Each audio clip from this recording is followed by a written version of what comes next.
ভিক্ষুক রাস্তা দিয়া যায় আর জমিদারের পুত্র বধূও যায়।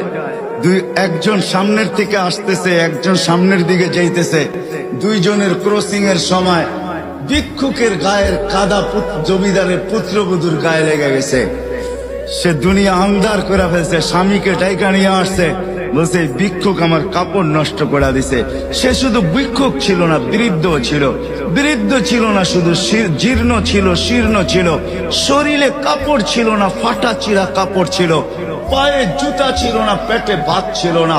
জমিদারের পুত্র সইতে পারে নাই, যৌবনী শক্তি সয় তো সয় কি কইরা।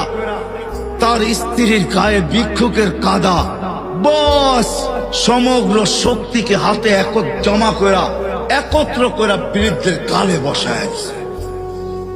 বৃদ্ধ কিচ্ছু বলে নাই, শুধু উপরের দিকে তাকায় দুই তিনটা শব্দ উচ্চারণ করছেন। শব্দগুলা হলো ইয়া মাল্লাহ তারা হলো ওয়ুন, ও আল্লাহ চোখে দেখা যায় না। ও তারা কুল্লা শাই, তুই সব দেখিস। ফারা তারা মা বি, তুই কি দেখিস না আমার সাথে কি ঘটতেছে, এটা কি দেখিস না? বলতে দেরি যুবক, মরতে দেরি হয় নাই। জমিদার চলে আসছে, প্রতিশোধ নিবে। বৃদ্ধের একদিকে মুস্কি হাসি, একদিকে বলতেছে প্রেমের খেলা এমনই হয়। জিজ্ঞাসা করছে কিসের প্রেমের খেলা রে? বলছে ওর প্রেমিকার গায়ে আমার কাদা লাগছে, পায়ের কাদা লাগছে, ও সইতে পারে নাই।